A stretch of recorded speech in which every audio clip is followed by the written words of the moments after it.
अस्सलाम वालेकुम dear students. अपनी प्रीवियस वीडियो में हमने मोल से रिलेटेड कुछ न्यूमेरिकल्स और कॉन्सेप्ट्स को क्लियर किया। आइए अब मोल के सेकंड फॉर्मूले की जानिब बढ़ते हैं। तो आइए देखते हैं मोल का सेकंड फॉर्मूला क्या है। Number of moles multiply by molar mass equal to mass in grams. ये फॉर्मूला बेसिकली ड्राइव हुआ है हमारे प्रीवियस फॉर्मूले से, जो कि है number of moles equal to mass in grams upon molar mass. जब कभी भी हमारे पास रिक्वायरमेंट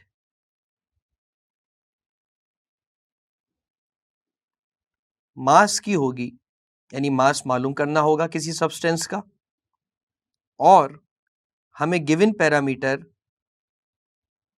मोल्स होंगे, तो हम अपने फर्स्ट फॉर्मूले को, जो कि है number of moles equal to mass in grams upon molar mass, को कुछ इस तरह बनाएंगे कि हम मोलर मास को मल्टीप्लाई कर देंगे मोल्स से। तो हमारे पास आंसर आएगा mass in grams equal to moles multiply by molar mass. याद रहे स्टूडेंट्स, जब कभी हमें mass in grams find out करना होगा और हमें मोल्स गिवन होंगे, तो हम ये सेकंड फॉर्मूला अप्लाई करेंगे। आइए सेकंड फॉर्मूले से रिलेटेड कुछ न्यूमेरिकल्स देखते हैं। एक क्वेश्चन हमारे पास गिवन है, that is calculate the amount of the following in grams, जिसमें पार्ट ए हमारे पास है 2 moles of lithium, part B हमारे पास है 2 मोल्स ऑफ H2O, इसे हम वाटर कंसिडर कर लेते हैं, और पार्ट सी हमारे पास है 2 moles of CaCO3, that is calcium carbonate. आइए वन बाय वन सेकेंड फॉर्मूले से इन पार्ट्स को और इन न्यूमेरिकल्स को सॉल्व करते हैं। ये बात याद रहे और गौर भी रखें कि इन सारे पार्ट्स में हमें मोल्स गिवन है और सबकी अमाउंट हमें मालूम करनी है इन ग्राम्स। तो पार्ट ए का डाटा हमने अलाइन किया है, जिसमें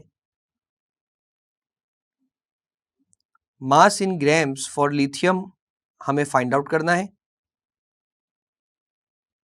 और मोल्स ऑफ लिथियम हमें गिवन है 2। तो according to the formula mass in gram is equal to mole multiply by molar mass. तो सॉल्यूशन में हम ये वैल्यूज पुट कर देते हैं। मोल्स हैं हमारे पास 2 फॉर लिथियम, और मोलर मास लिथियम का यानी ग्राम एटॉमिक मास हमारे पास होता है 7। और डेफिनेटली ये ग्राम एटॉमिक मास आपको एटॉमिक मासेस के टेबल से मिलेगा, जो कि हमने अपनी प्रीवियस वीडियोस में आपको समझाया था, या फिर आप पीरियोडिक टेबल से भी देख के इसको अलाइन कर सकते हैं और यहाँ लिख सकते हैं। तो लिथियम का ग्राम एटॉमिक मास यानी मोलर मास हमारे पास होता है एक मोल के लिए 7 ग्राम मोल इनवर्स, यूनिट भी साथ लिखेंगे। मोल से मोल इनवर्स कैंसिल हो जाएगा, 2 इंटू 7 गिव्स यू 14, तो आंसर आएगा 14 ग्राम्स। तो एक सिंपल सा न्यूमेरिकल हमारे पास, एक पार्ट इसका हम सॉल्व कर चुके हैं। रिजल्ट हम लिखेंगे, the amount of lithium is found to be 14 grams. आइए अब सेम पैटर्न पे सेकंड पार्ट को सॉल्व करते हैं।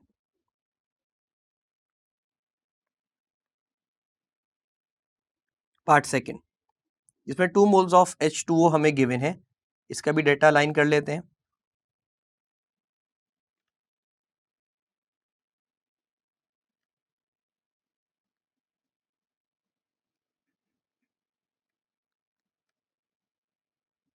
मास ऑफ H2O हमें फाइंड आउट करना है students.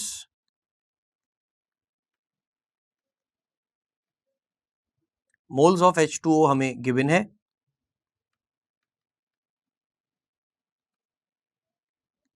That are 2 moles of H2O, और वही पुराना पैरामीटर फॉर्मूला अप्लाई करने का हम जज करते हैं कि हमें कौन सा पैरामीटर गिवन है और कौन सा रिक्वायर्ड है। क्योंकि हमें गिवन है मोल्स ऑफ H2O, तो हम फॉर्मूला अप्लाई करेंगे mass in grams equal to moles multiply by molar mass, क्योंकि हमें मास रिक्वायर्ड है। और इसी को सॉल्यूशन के हिसाब से अगर देखें तो मास ऑफ H2O हमारे पास बराबर हो जाएगा मोल्स ऑफ H2O के, जो कि गिवन है 2, आप सबको दिख भी रहा है। मोलर मास ऑफ H2O दर हकीकत 1 मोल ग्राम मॉलिक्यूलर मास है H2O का। तो हम इसे कई दफा कैलकुलेट कर चुके हैं अपनी प्रीवियस वीडियोस में। आइए एक दफा और देख लेते हैं। दो एटम्स हैं हाइड्रोजन के, हाइड्रोजन का एटॉमिक मास होता है 1। सम अप करेंगे 1 एटम ऑफ ऑक्सीजन, और ऑक्सीजन का एटॉमिक मास होता है 16। 2 प्लस 16, तो जब हम 2 प्लस 16 करेंगे हमारे पास आंसर आएगा 18 ग्राम मोल इनवर्स, और इसे हम पुट कर देंगे अपने फॉर्मूले में मोलर मास की प्लेसमेंट पे, और 18 ग्राम मोल इनवर्स को मल्टीपल कर देंगे इस 2 का according to the formula of mass. Mole inverse से मोल कैंसिल आउट हो जाएगा, आंसर आएगा 36 grams mass of H2O।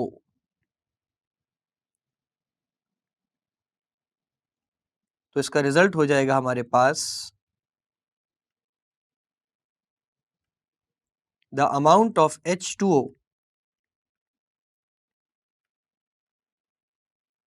is found to be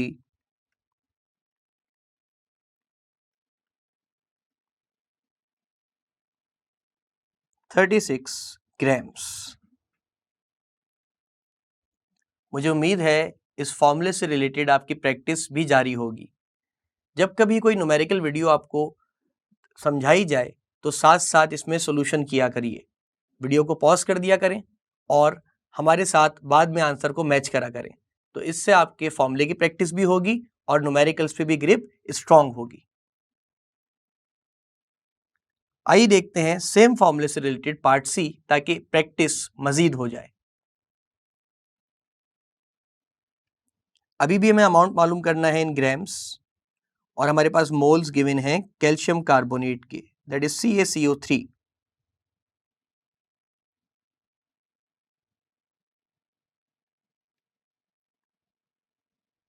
part सी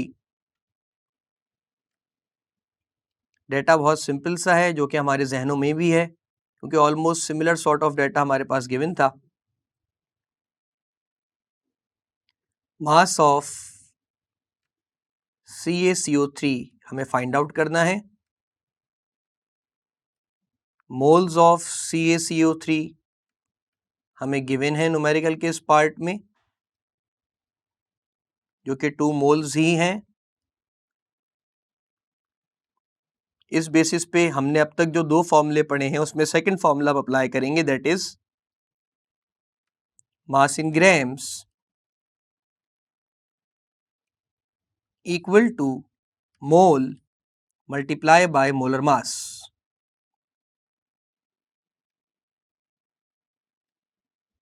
और सॉल्यूशन में ये सारी वैल्यूज पुट करेंगे तो देखते हैं आंसर क्या आता है। Mass of CaCO3 in grams, जो कि हमें फाइंड आउट करना है। मोल्स हमारे पास 2 गिवन है। आइए CaCO3 का भी मोलर मास फाइंड आउट कर लेते हैं। 1 एटम ऑफ कैल्शियम या 1 formula unit of calcium 40 grams इसका मास होता है। 1 एटम ऑफ कार्बन 12 ग्राम्स इसका मास होता है। 3 atoms of oxygen 16 atomic mass होता है ऑक्सीजन का। सो 40 plus 12 plus 48 gives you 100 gram mole inverse.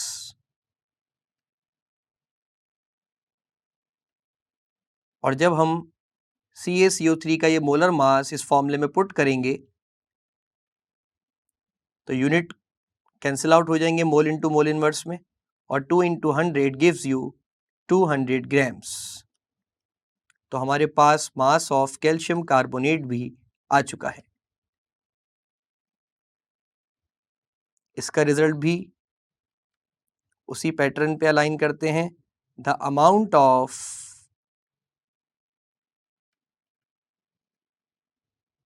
Calcium carbonate is found to be 200 grams. तो स्टूडेंट्स, ये तो था सेकंड फॉर्मूला। आइए कुछ मजीद फॉर्मूले पढ़ते हैं मोल्स के कॉन्सेप्ट्स के हवाले से। आइए स्टूडेंट्स, अब हम देखते हैं थर्ड फॉर्मूला जिससे न्यूमेरिकल्स ऑफ मोल सॉल्व किए जाएंगे। हमारे सामने मौजूद है नंबर ऑफ पार्टिकल्स से रिलेटेड एक और फॉर्मूला। नंबर ऑफ पार्टिकल्स के बारे में स्टूडेंट्स हमने ये पढ़ा था कि वो जर्रात एटम्स भी हो सकते हैं, मॉलिक्यूल्स भी हो सकते हैं और फॉर्मूला यूनिट्स भी हो सकते हैं, यानी कैटायंस और एनायंस। तो जब कभी भी हमें number of particles find out करने होते हैं, हम फॉर्मूला अप्लाई करते हैं नंबर 3। शर्त यह है कि हमें मोल्स गिवन हो और उन मोल्स को हम मल्टीप्लाई कर देते हैं Na से। यहां Na का मतलब है Avogadro's number,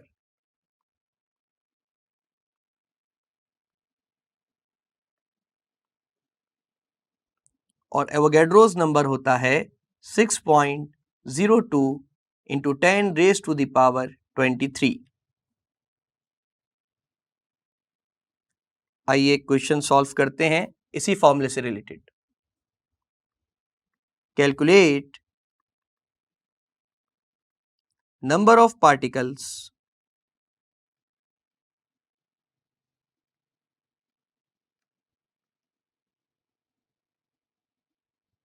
for the following.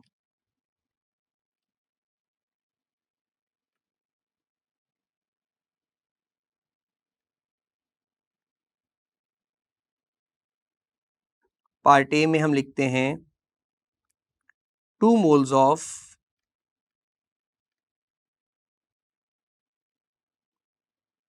Calcium. Part B में लिखते हैं 3 मोल्स ऑफ ग्लूकोज C6H12O6। और पार्ट सी में लिख देते हैं 4 मोल्स ऑफ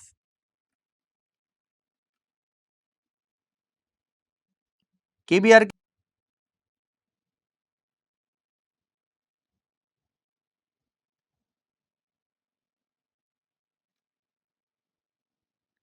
आइए स्टूडेंट्स, पार्ट ए सॉल्व करते हैं न्यूमेरिकल का।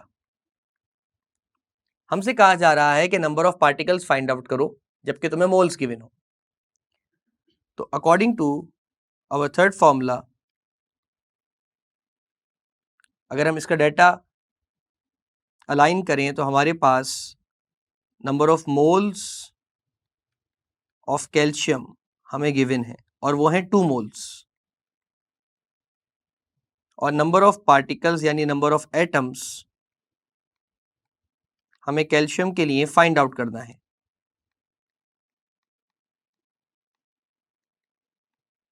तो एक बहुत ही सिंपल सा फॉर्मूला,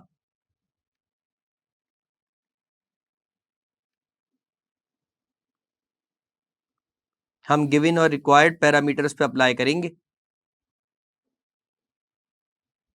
नंबर ऑफ पार्टिकल्स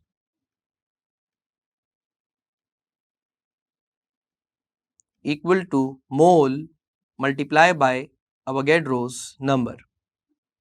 हमें number of particles find out करने हैं यहाँ पे कैल्शियम के 2 मोल्स के लिए।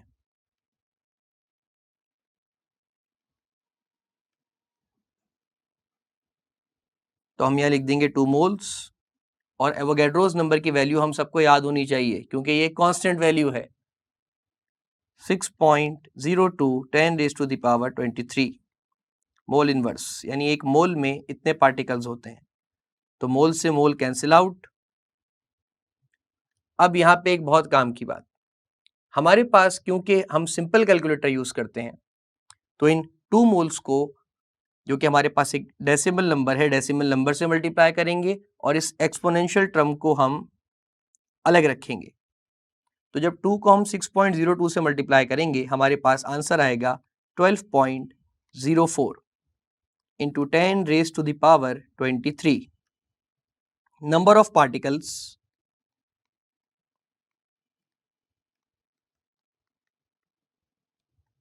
For calcium.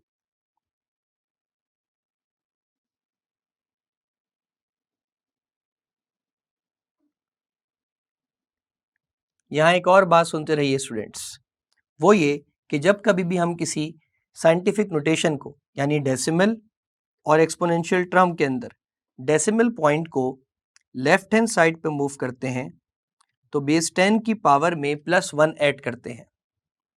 इस पॉइंट को हम यहाँ लिख भी लेते हैं। Whenever we move decimal point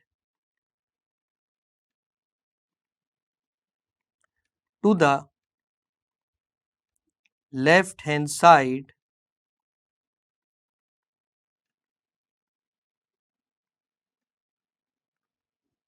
in a decimal number or in a scientific notation,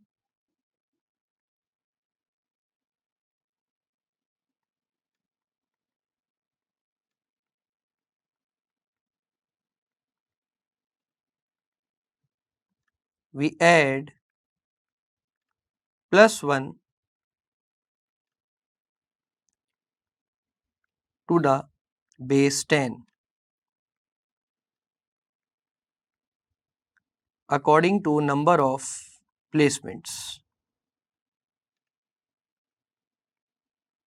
यानी हम जितना डेसिमल पॉइंट को उल्टा हाथ पे मूव करेंगे उतना ही बेस 10 पे पावर्स ऐड होंगी। यहाँ पे हमने डेसिमल पॉइंट को उल्टे हाथ के एक डेसिमल डिजिट पे प्लेस किया है, एक प्लेसमेंट मूव किया है, तो हो जाएगा 1.204 into 10 raised to the power 23 plus 1, तो 1.204 into 10 raised to the power 24 भी आंसर हम लिख सकते हैं। तो दोनों ही आंसर करेक्ट हैं। ये सारी बातें आपने जहन में रखनी है स्टूडेंट्स।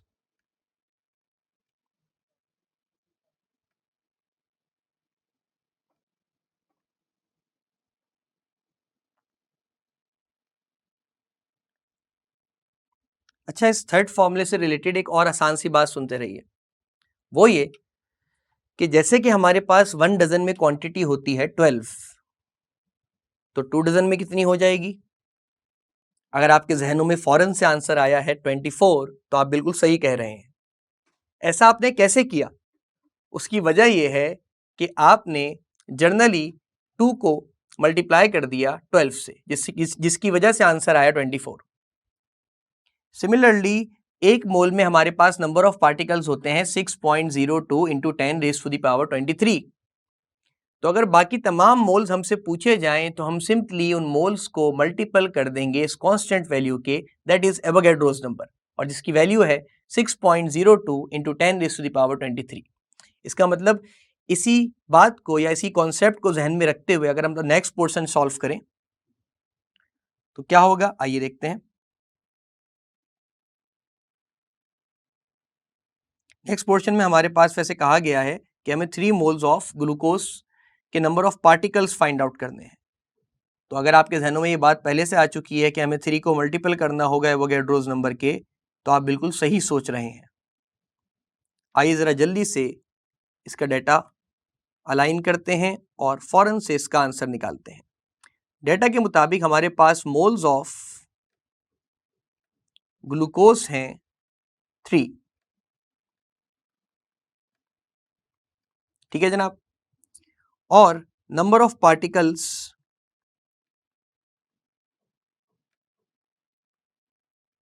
ऑफ ग्लूकोज हमें फाइंड आउट करने हैं।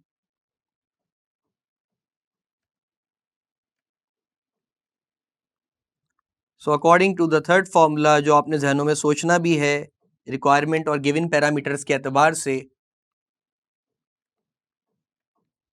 नंबर ऑफ पार्टिकल्स बराबर होते हैं मोल मल्टीप्लाई बाय एवोगैड्रोस नंबर, और हमें यहां number of particles find out करने हैं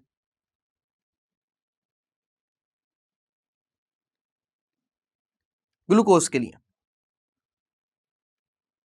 तो हमारे पास हम यहां पुट करेंगे 3 मोल्स और एवोगैड्रोस नंबर की वैल्यू होती है 6.02 into 10 raise to the power 23 mole inverse. Mole से मोल कैंसिल आउट, एक सिंपल पैटर्न जिसमें सिर्फ 3 को मल्टीप्लाई कर दें 6.02 से, तो आंसर आएगा 18.06 इंटू 10⁻23।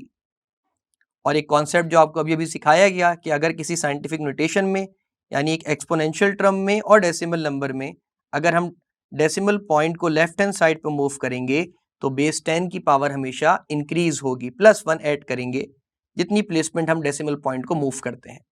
क्योंकि हम लेफ्ट हैंड साइड पे एक दफा मूव कर रहे हैं, ऐसे कर रहे हैं 1.806, तो बेस 10 पे हम +1 पावर ऐड कर देंगे, जिससे आंसर आ जाएगा 1.806 into 10⁻24 number of particles for glucose.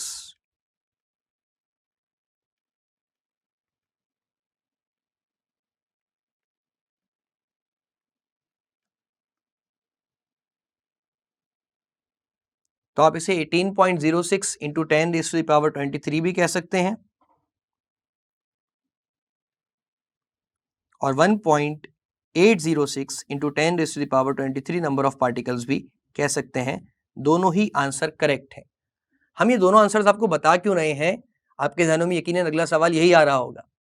तो इसका बड़ा सादा सा जवाब ये है कि बाज़ औक़ात हमारे पास एमसीक्यूज में इस तरह के क्वेश्चंस पूछे जाते हैं, बहुत छोटे छोटे न्यूमेरिकल्स, जिसमें कोई एक वैल्यू आंसर में करेक्ट होती है। तो या तो एग्जामिनर जब वो एमसीक्यू अलाइन करेंगे तो डेफिनेटली कोई एक आंसर लिखेंगे। तो दोनों तरीके से इन कैलकुलेशंस के बारे में मालूमात आपको मालूम होना लाजिम है। आइए स्टूडेंट्स इस न्यूमेरिकल का पार्ट सी भी सॉल्व कर लेते हैं। तो according to part C, calculate number of particles for the following, जिसमें हमारे पास 4 मोल्स हैं केबीआर के। केबीआर के अंदर क्योंकि फॉर्मूला यूनिट्स इन्वॉल्व हैं, यानी के पॉजिटिव और बी आर नेगेटिव, तो क्योंकि एक मोल में केबीआर के 1 मोल पोटेशियम आयन और 1 मोल ब्रोमाइड आयन होते हैं, लिहाजा 4 मोल्स में ये दोनों अलग अलग सॉल्व होंगे, यानी 4 मोल्स ऑफ पोटेशियम आयंस और 4 मोल्स ऑफ ब्रोमाइड आयंस। तो आइए इसे न्यूमेरिकल में देखते हैं। ये बात याद रखिएगा स्टूडेंट्स, किसी भी आयनिक कंपाउंड के फॉर्मूला यूनिट्स यानी कैटायंस और एनायंस जब अलग अलग होते हैं तो उन सब में स्पेसिफिकली 6.02 एक्सपोनेंशियल 23 कैटायंस और 6.02 एक्सपोनेंशियल 23 एनायंस पाए जाते हैं। तो नंबर ऑफ पार्टिकल्स यानी कैटायंस और एनायंस फॉर केबीआर हमें अलग अलग फाइंड आउट करने हैं।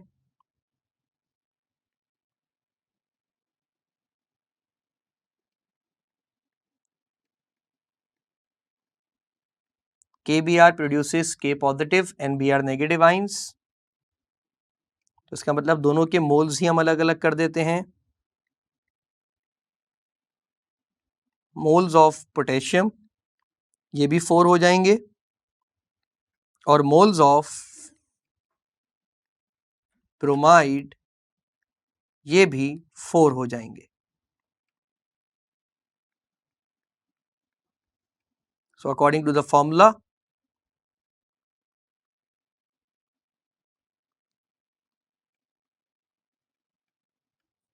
number of particles equal to mole multiply by Avogadro's number।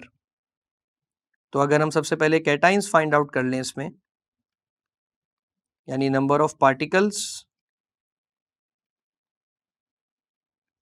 for K positive, so we have 4 multiplied by 6.02 into 10 raised to the power 23। Mole से mole inverse cancel हो जाएगा, answer आएगा 24.08 into 10 raise to the power 23। यह है number of particles यानी number of cations for K positive.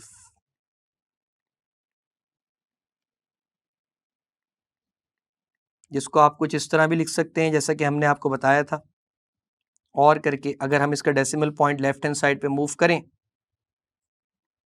तो ये value हो जाएगी 2.408 into 10 raise to the power 23 + 1, क्योंकि हमने डेसिमल पॉइंट एक प्लेसमेंट मूव किया है लेफ्ट हैंड साइड पे।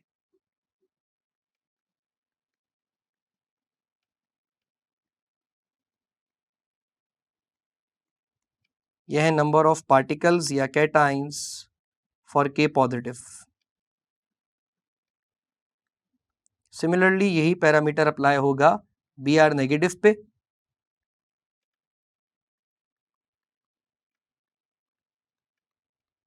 Number of particles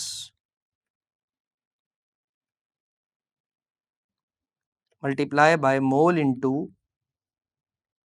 Avogadro's number, पर ये हैं बी आर नेगेटिव के लिए। तो क्योंकि हमारे पास 4 मोल्स गिवन हैं, इसको हम मल्टीप्लाई कर देंगे 6.02 इंटू 10⁻23 मोल इनवर्स से, क्योंकि एवोगैड्रोस नंबर है। मोल से mole inverse cancel, answer similar pattern पे आएगा 24.08 इंटू 10⁻23, और सेम पैरामीटर पे डेसिमल पॉइंट को अगर मूव कर देंगे तो आंसर हो जाएगा 2.408 इंटू 10⁻24।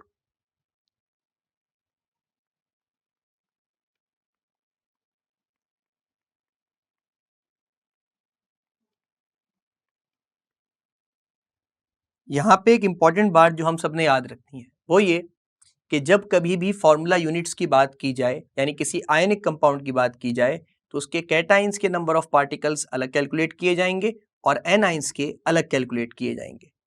यहाँ पे भी हमने कुछ ऐसा ही किया है। हमारे पास पोटेशियम ब्रोमाइड गिवन था, हमने 1 मोल पोटेशियम ब्रोमाइड को ब्रेक कर दिया उसके कैटाइन में और उसके एनाइन में, क्योंकि ये 1 मोल थे, पर हमारे पास कितने मोल्स गिवन थे क्वेश्चन में? 4 मोल्स। तो अगर 1 मोल पोटेशियम ब्रोमाइड 1 मोल पोटेशियम आइन और ब्रोमाइड आइन में ब्रेक हो रहा है, तो 4 मोल्स पोटेशियम ब्रोमाइड यानी KBr कितने में ब्रेक होंगे? Definitely 4 moles of potassium ions में और 4 मोल्स ऑफ ब्रोमाइड आइंस में, जिसकी वजह से हमने पोटेशियम का आंसर भी अलग कैलकुलेट किया नंबर ऑफ पार्टिकल्स के लिए, और ब्रोमाइड के नंबर ऑफ पार्टिकल्स भी अलग कैलकुलेट किए, जिनकी क्वांटिटी डेफिनेटली सेम आई, जो कि आई 2.408 इंटू 10⁻24। तो स्टूडेंट्स, मुझे उम्मीद है इस वीडियो में आपको नंबर ऑफ मोल्स से रिलेटेड फॉर्मूला 2 और फॉर्मूला 3 बहुत आसानी से समझ में आए होंगे, पर अभी मोल्स से रिलेटेड कुछ और कॉन्सेप्ट समझना बाकी है। जब तक के लिए केमिस्ट्री पढ़ते रहिए और सीखते रहिए। मैं मिलता हूं आपसे अगली वीडियो में।